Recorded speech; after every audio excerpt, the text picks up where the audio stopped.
Everybody wants to be happy. Everyone wants to be loved.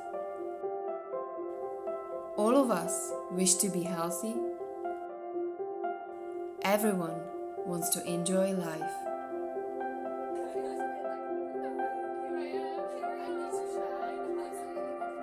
Art changes the world. It inspires people to stand up and speak up and support. It was time we got down and that's it between us, we were able to.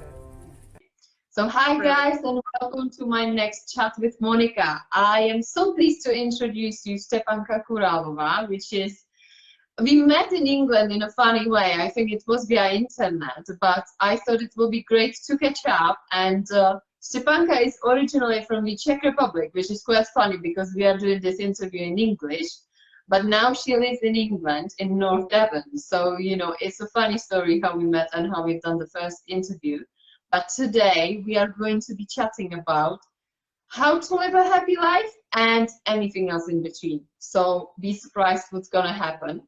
And Štěpánka is, you said you're a clinical hypnotherapist and also women's empowerment coach. So I think that sort of speaks for itself, that you do help women to be happier and healthier and just make the most of their lives, isn't it? Yes, absolutely. Yeah. So it started with hypnosis, but it evolved into a lot more. And my primary audience, most of my clients are female. So Yeah. it's an area which I absolutely love. Perfect. Brilliant. I want to ask you if you can take us on a journey of whatever happened that led you onto this path where you are right now.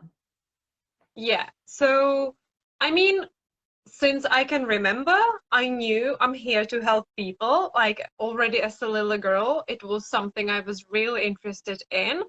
And I even have memories of when I was little and I was like reading about hypnosis or asking my parents what it was. And I think it was always there.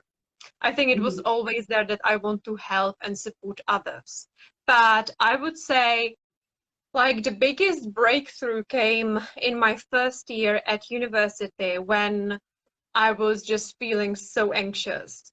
And I would be just nervous before every single class. I would be like struggling to stay calm, to sleep well. And it turned into a lot more. It turned into a lot of psychosomatic problems. And I ended up going to see a lot of doctors, seeing what it was, because how come my stomach was like all over the place? It was more like IBS issues. Then I couldn't sleep. I would have fever on and off all the time. And it was just really hard to navigate the first couple of months at university. While on the outside, I did not feel nervous. I probably was really anxious on the inside. So, and when the doctors found there was nothing wrong with me, it really made me think like, okay, well, what is it then? Yes. Yeah, and it wasn't long until I met my first yoga teacher, which was something which happened by accident, really. I ended up signing up for this yoga class, not even knowing. And yeah, and during the first session, I knew it was the right place because she took us into a very deep relaxation, meditation, and she was actually someone who later on introduced me to hypnosis. And I know it sounds like a cliche, but during that first recording, I was like, this is it. I was like, this is the magic pill. I've been looking for it. This is what I want to be focusing on a lot more. And from there onwards, my journey evolved. It's not like overnight everything resolved itself, but my health problems disappeared within a couple of weeks. Yeah, do you know what? I love what you said. It was like a pill because many of us go for the pill, like literally, you know, Yeah. we go to doctors to ask for medication to heal us, to sort it out, you know, to push it into the corner so that it doesn't hurt anymore, but it's still there. But you went sort of like on a different path. You went inside you and you found what healed you. So, you know, it's quite nice that you actually chose that path. And can you tell us how you started actually spreading this kind of pill of happiness and health to others? Yeah, so it was a long journey. I feel I needed to go through my own self-discovery journey before I started taking other women on this journey. And it ended up taking me here to England, which was again unexpected. And then couple of months trip turned into into a couple of years, and now it has been almost, yeah, about 6 years. And I got introduced to hypnosis when I was finishing my university degree. And I just knew like marketing and events management, which is what I was originally studying, wasn't for me. And there was this strange period of couple of months when I knew what I didn't want, but I wasn't clear on what it is that I wanted to do. I knew I wanted to help and lead people, but it was really like an initiation for me to stay patient and do research, but wait and really follow what lights me up. What is it that bringing me joy? And I really feel this is so linked to the topic of happiness here, which we will be discussing, because it was a search for happiness. It was like I was somewhere in between worlds, because I knew what this path wasn't for me, but I haven't found the new path yet. And this is really when I not only learned patience, but also learned to really follow my intuition when it comes to what brings me joy. Because what brings other people joy and happiness might not be essentially the same thing for me. And I had a tendency to go for things that other people expected of me. So when I was younger, I would follow what my parents thought was the right thing for me, then perhaps my friends, or what other people do, like what you see around you. And that looks like your options, but there is a lot more. So I really feel that the search for happiness for me and for everyone else starts with being true to yourself. And this path then took me on to studying hypnotherapy and qualifying in it, and NLP, neuro-linguistic programming, then transitioning into the coaching world and just taking on new qualifications, and that's when I started really. Yeah. So if we go back to when you were ill and you weren't really feeling like yourself, so where do you think it was like the major problem that was laid? Like it was somewhere deep inside you, wasn't it? So do you know what it was exactly?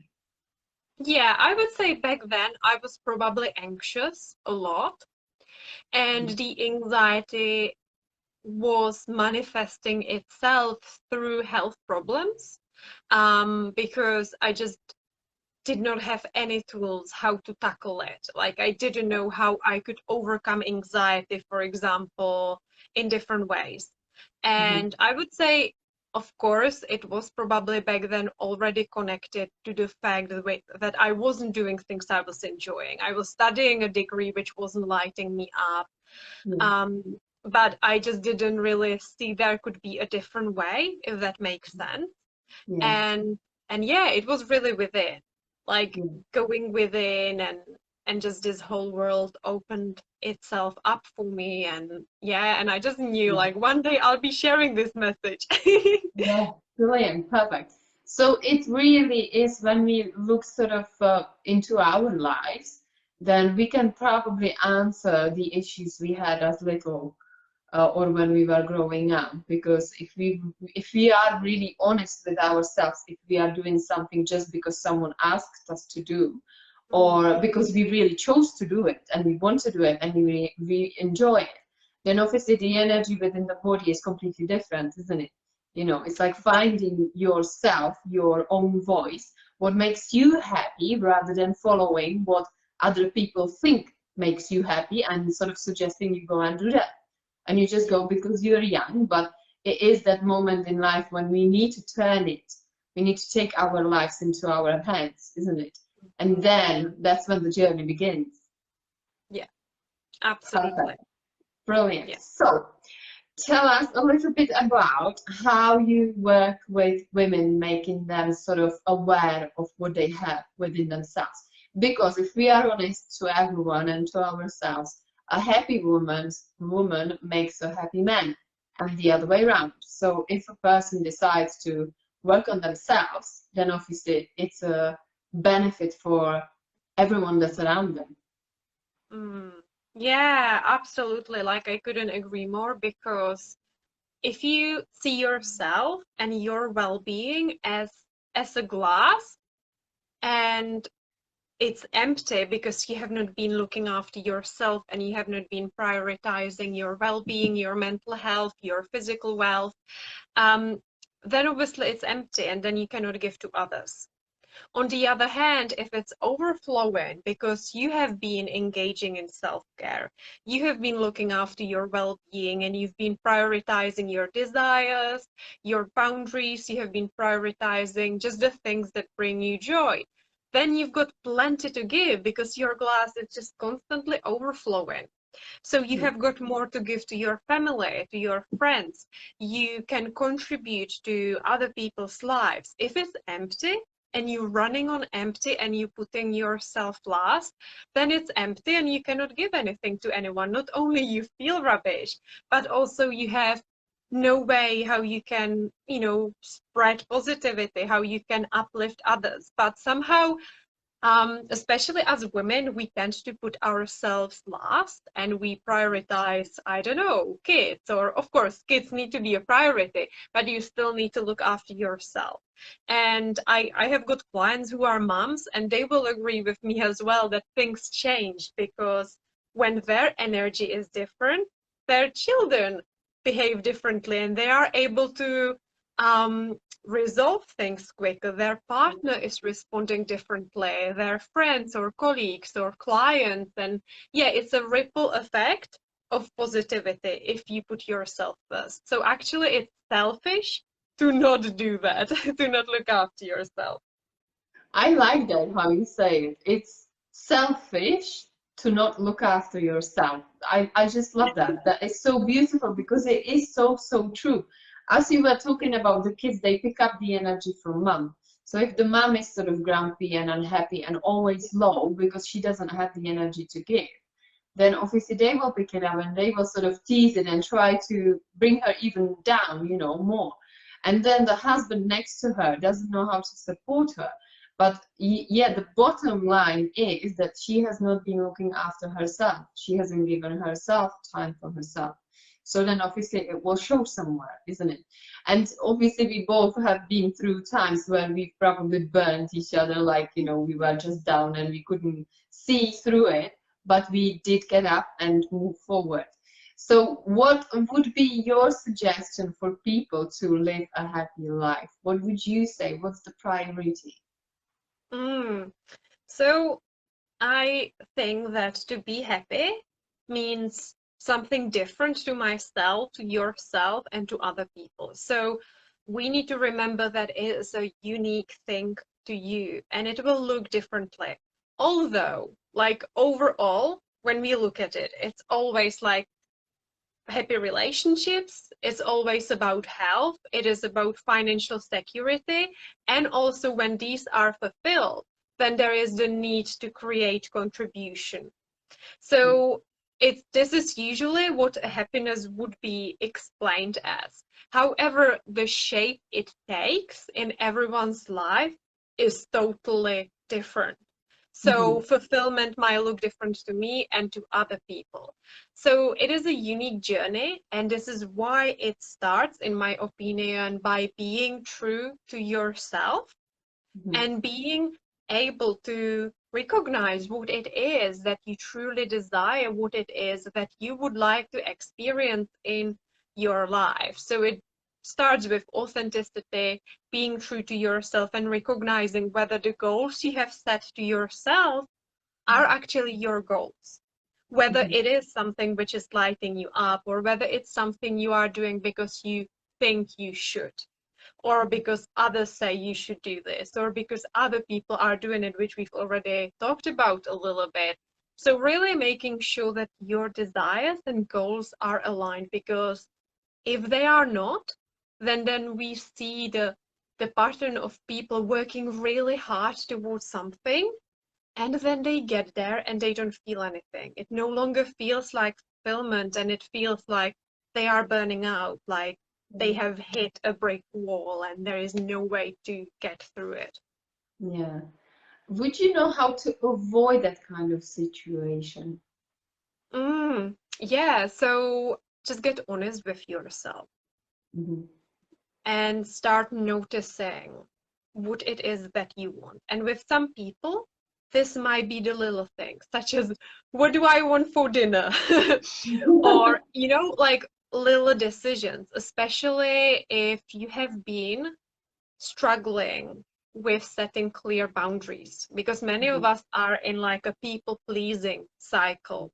We always look for what others want, what others say, like our opinion doesn't matter, we will change it for others. And this is when so many of us are actually not making aligned decisions. So you could start small, or you could start big and really looking at your bigger vision. Like, if anything was possible, if I wasn't settling for less than I want, what would I ask? And many people get like taken aback because, oh, but that's not possible for me. Like, who am I to ask for so much? And I would just say, put those fears to one side for now and really examine what it is that would bring you joy. And then you move from there onwards. Yeah, yeah. It sounds very simple, but obviously we have all these distractions around us, so it's not as simple. And if we just mention a few things that can be in the way, obviously number one is us, because we put everybody else in front of us, so obviously there is no space for us. But then there are others. So shall we just look into those? Do you have anything in mind that you can mention what people use as kind of excuses, I would say? Okay, well, I guess the common excuse is I don't have time. I One, don't have. spot on. Absolutely, I hear that all the time. Yeah, and that's the one that really annoys me. Because honestly, like, we all have the same 24 hours in a day. So it only depends on how we use it. And honestly, it is literally just a surface level excuse, because you get to decide how you spend your time. And time is such a fascinating concept in itself. And I really believe that even if someone starts with as little as 10 minutes per day, let's say, like, this adds up. This is the compound effect. It adds up, and then you end up with loads. So for someone who might feel overwhelmed by all of this, I would literally say just start with something very little. It will give you a sense of achievement. It will give you a sense of momentum behind your back, and it will add up. But time, literally, we can make time. Anyone can make time. It depends on your priorities and whether you want it hard enough. That's the thing. Like, this is why we need to start with that vision, like getting clear on what it is that you want, because when you know, like, I could have this, it will motivate you to take aligned actions, to perhaps overcome and break through excuses. Yeah, absolutely. That's so beautifully said, and that's very, very true. It is, we all have 24 hours a day, and it's only up to us to make time for ourselves, isn't it? Yeah. Perfect. Yeah, absolutely. Whether it's to read a book, whether it's to take part in a course, to stretch yourself, meditate, like, self-care, and like that care of yourself can start with little things. And yeah. Yeah, absolutely. Well, to be honest, we do live in a manic world of 21st century, and obviously many of us are probably scrolling loads of time spending on Facebook, etc., so how would you sort of describe this kind of an excuse? Because it is something we all do, but quite a few of us, probably more than they would like. And I think we are becoming victims of social media. And it's really hard to break that habit of, I will just look. But then what's going on in our minds is what's damaging us and real us. So what's your take on it? Yeah, so I think it's good to just recognize that social media is designed to make us addicted to it. Mhm. And it is literally designed that every notification, every message, every little like someone liked your post, someone commented on this, or this person sent you this and that, like that is designed to give your brain a dopamine hit so that you want more of it. Mhm. So then obviously you will end up grabbing your phone just to check without even thinking. So just awareness, it is designed to make me addicted. So it's really good to know this ahead of time and really recognize they know how to create this platform so that people just want to spend their time on it. Mhm. And remember, every single time you say yes to something, which could be social media, could be Facebook, another little trip to scroll up and down.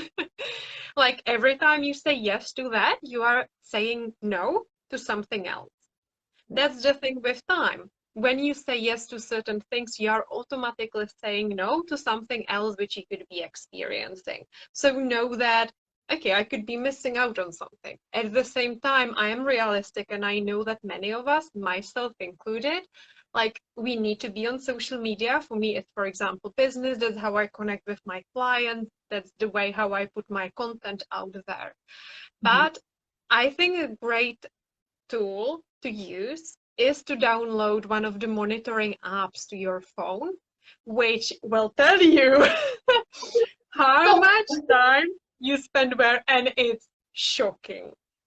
Yeah, yeah. I I can't would. remember whether the latest number is like people spend 6 to 8 hours on the phone, on like Yeah. social media. It's shocking, isn't it? Because if you imagine what you can manage to do to accomplish, how much you can really take care of yourself in that time, and then all you are doing is brainwashing yourself, basically looking at other people's posts, liking it, commenting it, or putting yourself, it's just mad, isn't it? But it is the life that we live in, and it's crazy how it became so popular. And I think it will have a long effect on our generations, because obviously these that are growing up now, it's automatically part of their lives. So imagine, yeah, you were dealing with one issue when you were younger, but now these generations are going to deal with much bigger problem, because they won't know how to communicate. It's easy to click and sort of comment, but it's really hard to express yourself in spoken word. So it is a topic that could be probably discussed really separately for another hour probably. But let's go back to happy life.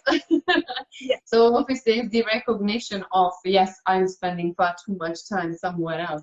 And I think also that's something that creates a really strong and hard depression, because people start to sort of looking at someone else, somebody else, other people, but then they start losing themselves, and it's like entering that virtual world that does not exist. It does, but it doesn't, and it's kind of like going there rather than being here. And here is where life really happens, not there. So it's really finding that balance, isn't it? A little bit is okay, but it depends how you use that time. So it's probably time management as well.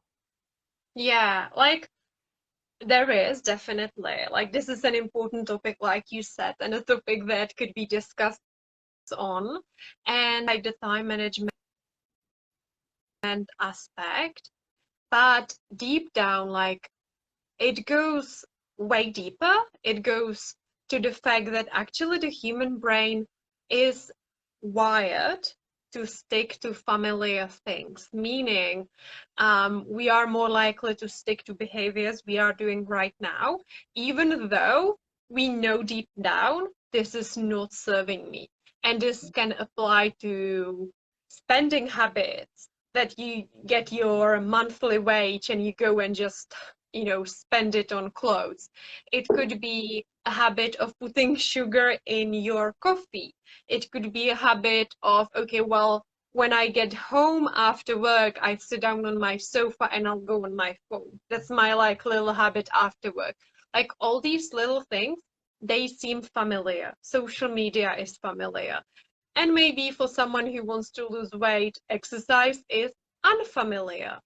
Maybe for someone who wants to eat healthier salads or vegetables, feel unfamiliar. So this is how the brain sees it. So many habits which are not contributing to our well-being are simply familiar to our brain, and our brain will stick to it. And it goes way back to like the evolution time, the human evolution, when we lived in tribes or walled cities, and venturing off and doing things which are unfamiliar meant dangers. Like it could be dangerous for you to go and see someone in a different village, because what if these people will eat you? Or what if there will be an animal which could kill you? Yeah. So it's in human nature to be hardwired to familiar things, to be with your tribe around the fire, to eat the same things, to hunt in the same area. And to venture into unfamiliar, that is what scares a part of us. This is why so many of us resist change, positive change, even though we know, like, if I do this every single day, in a month's time, I'll have this, and that's what I really want. So it's really about taking baby steps and making the unfamiliar familiar, and really remind yourself, it's safe for me to do this for myself. It's safe for me. Yeah. Yes, and I think that's also a journey towards a living happier life, because if we are unhappy, then obviously there is something that contributed to that feeling. So in order to change that and become happy and really enjoy life as we all deserve it, one has to recognize, take baby steps, and start creating those new routines, new habits that actually fill the body with joy and enjoyment. So these little things make a difference, don't they? Yeah, definitely. It's the little things that start anything and everything. For someone who, let's say, would like to jog in the future and run, and like it might start with fast walks. Yeah. For like 10 minutes per day. Yeah, but and it's literally, a start. yeah, and slowly you are making this thing you want to do, which is really unfamiliar to your brain. You are making it familiar. And with time, it becomes easier and easier. Like, we are habitual beings. So sometimes we need to break the old habit in this way in order to start new ones, for example. Yeah. It's like little kids. Little kids are a good example. You know, when they, let's say, want to have the same bowl of cereals every single morning, or the bowl of pasta with ketchup on it and everything else, it's like, no, I don't want that. Like, it's because their brain knows this is familiar, this is what they have, and it means safe. And again, nature had it designed in this way, because when kids were little and they were, let's say, 2 or 3, they could venture off from the village in the tribe and go and eat something. So this is why the variety is so ingrained in the human brain. Yeah. Brilliant. Yeah, that's an interesting topic we are really getting into, and I think it's quite deep. But we do need to go back to the happy life and how we can motivate people to get it and keep it, because it's very easy to kind of slip back into the old habits. And happiness is something that everyone deserves, and everyone can have it as long as they really understand what brings them happiness into their life.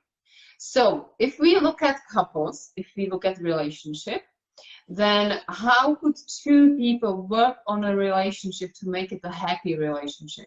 Because there are many distractions, again, work, you know, people, friends, and everything else. But then these two people are together. In the beginning, it works. Obviously, we are blind because we are in love. And then it kind of starts disappearing.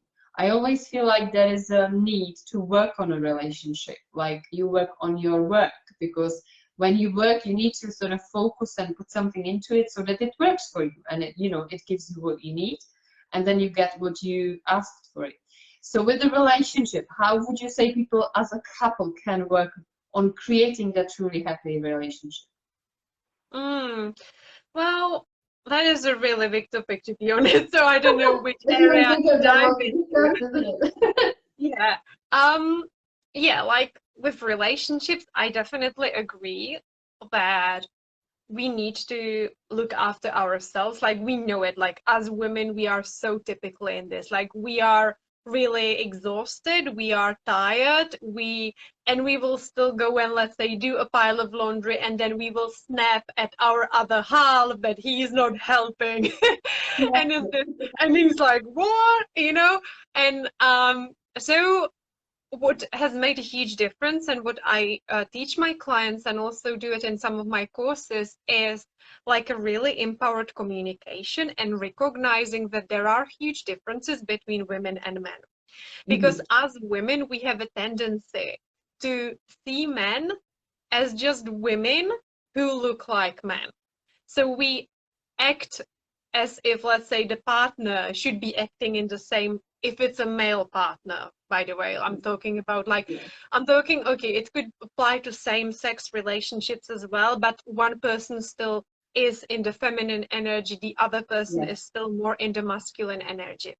So we often want them to act like our girlfriends in a way, like another woman who sees that there is a pile of laundry, or sees this needs to be done, but at the same time we expect them to be in their masculine power. So I think one piece of knowledge that has made a difference to myself and my clients is to see that as women have a different way to see the world around us, and men have a different way to see the world. So as women, we have a diffused attention or diffused awareness.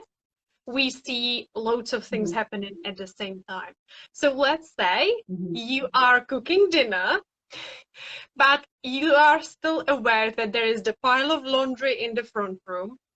You might be aware that something else, kids are playing next door, so like loads is happening and you are scanning it, and the chance is that you might be listening to a podcast or an ebook, or you might be talking to your friend over the phone, like you are multitasking. And again, this is what women did, and that's how their brain is wired. Like we were able to look after the fire, the kids, to pick the berries, because women were collecting berries in the tribal times. So they were able to see the berries everywhere, like where the berries are on which bushes. On the other hand, man is a hunter. So he was focusing on one point, on one animal. If he was focusing on other things, the animal would be gone. So men have a narrowed attention, and they have a focused attention, focused awareness. So he might step over the pile of laundry that's on the floor without seeing it, literally without seeing it. He's hunting. Yeah, and you're like, what? And the chances he might even kick it. But because he's focusing on something over there, or he's on his phone, or the game of football is on, he won't notice it. Like it does not exist. And I think this is where, and that's where the disconnect in sex also happens, because women are more likely to get intimate when the house is clean. But when things are like that, okay, we can. yeah, I'm not talking about like the new relationship where the passion is like fireworks all day long, right? I'm talking about long-term relationships, and she's more likely to get intimate when things are all nice, done, ready. She does not have to think about that pile of laundry. And man, he's not thinking about it. He's thinking about you in front of him. But your brain is still scanning that there is a sock on the floor, that maybe the pasta is not cooked. You know what I mean? Yeah, absolutely. I can feel it. Yeah, and I know it, But many women don't realize it, and they're still expecting men to change. I think in fact it's us who need to kind of lay back a little bit. That sock will be there. So what?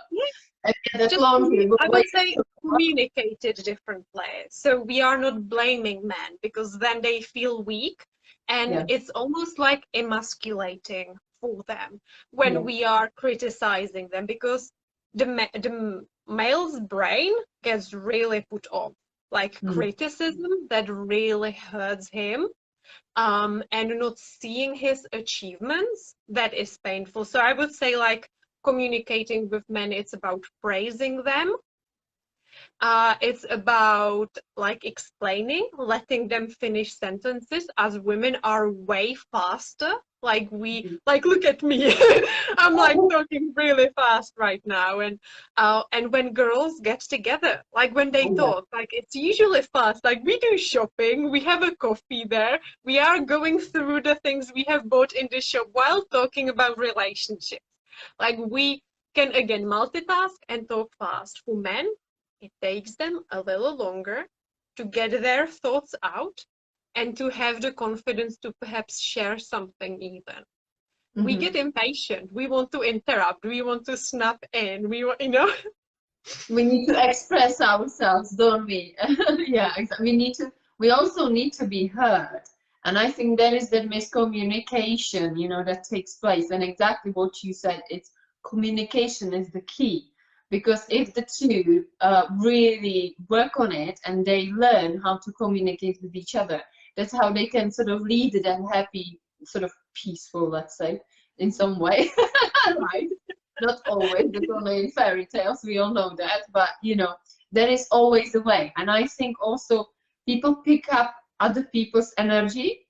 So you obviously, if you live with someone, you've been with him for a while, then you know and see how he feels, right? So it's a bad time to really throw that sock at him, because there's going to be fire on the roof and he's probably walk out of the door, right? And again, for him, when he sees, I think us women, we tend to either get snappy or we get quiet. And that's a bad time. When a woman gets quiet and when they ask, like, what's wrong with you? And we say, no, nothing. It's obviously I'm fine. I'm fine. Absolutely. It's never the truth, is it? No. Perfect. So what would be, I know we said communication, but how can people work on it? Yeah, so I would say number one thing, let your partner finish, like let them talk and be there, listen to them. Number two would be to avoid blaming language. Be responsible. Really claim your personal power by being fully responsible for your feelings, for your emotions, for your action. So it's okay that, like, you don't have to agree with everything your partner says, but you need to say it in the right way. So let's say your partner is on his phone when you are trying to communicate with him, okay? And this applies to both male, female, like here it's no difference. That could be called mistake number one. So, you know, they are not paying attention to you, or you go out for dinner, and instead of enjoying the time you have together, the other partner is just like doing things on the phone. So there are a few ways how you could go around it. You could say, you are always on your phone. You don't care about me. And this is what we often say. This is what we often feel. That's the easiest thing that happens, because we all have that fear of rejection, like people don't pay attention to us. Yeah. And when we do this, this is a verbal attack. The other person will close off automatically. They will close off because they feel like they are being attacked and criticized, which hurts. So the chance is they will attack back. They will disagree, even if it's true. Or they are like, they are more likely to get really defensive. And even if you are making a valid point, they are not likely to listen. So a good way is, instead of using you and always is such a bad word for this, because that's richly generalizations. Is it really always? No, hardly ever it's always. So let's leave that word out and say, I feel upset when you are on your phone. So I feel, this is a responsible language. You are taking a personal responsibility for your emotions and feelings. You are not blaming it onto them. So the empowered language, like I feel XYZ when this is happening, when you are spending too much time on your phone, when we are in a restaurant. Would you be willing to maybe do something different instead? Would you be willing to put your phone down for a minute because I really want to enjoy this time we have together? That is more like a loving suggestion, and they feel like they have an option, and they feel like they are not being attacked, and they are more likely to say, oh yeah, sorry, I'm, a habit, I'll put it down. Yes, yes, yes, yes. Yeah, it's again kind of down to communication and choosing the right words, isn't it? Yeah, being responsible and really expressing instead of blaming language. This Yeah. is how I feel. Yes. Because we say often, you make me feel upset. Well, nobody makes you feel upset. You make yourself upset. Nobody has so much power to make you upset. Maybe what they are doing is not resonating with you. But when we say that kind of language, people usually close off. Yeah, So, yeah, that's very, very true. Yeah. And people can kind of think before they speak. I think that's another one to really hold on to yeah, the fire, before you throw yeah, something out. Let it sort of yeah, settle, especially if it's out of emotions, because that's what we like doing. Like we feel like it wants to come out and it needs to come out now, but then obviously that's when the fire is on the roof, and then there is no way to take it back. So think before you speak is probably another one.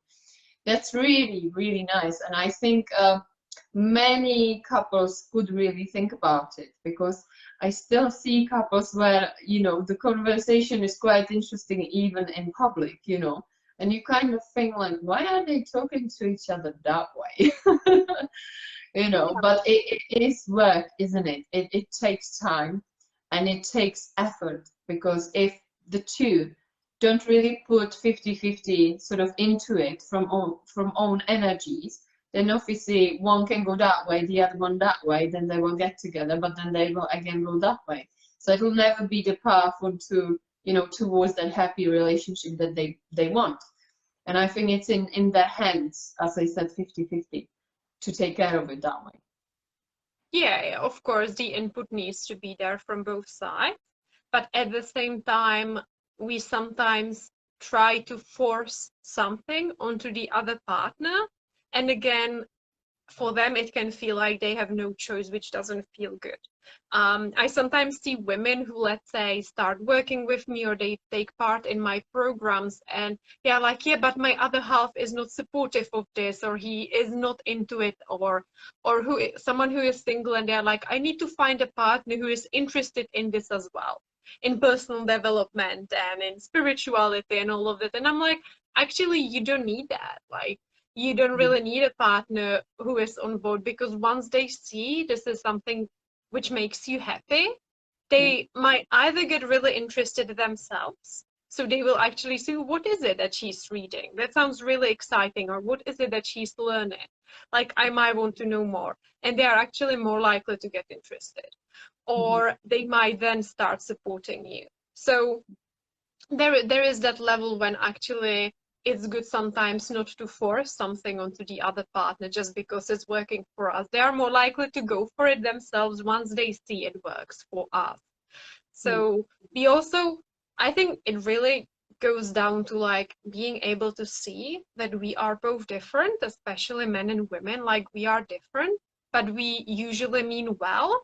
We just don't know how to communicate it, and this is when like the fights begin. But I like you beautifully said, Monika, at the start of this video. It starts with you and with the work you do on yourself, instead of going straight into changing someone else. I love it. I'm not going to say anymore, because that's, I think, just a beautiful way of finishing it off, because everything always starts with us and it ends with us too. So I think there is just no more to say to that. So I'm going to thank you so much for your time, Štěpánka, and I believe that our viewers got something out of it, because there is always so much to learn. But the bottom is, it's always up to us to work on ourselves. Absolutely. Thank you so much for having me. It was such a pleasure. So good to connect with you. Brilliant. Thank you once more. Have a lovely day, everyone. And I'll catch up with you next week with my next guest. Take care. Bye. Bye.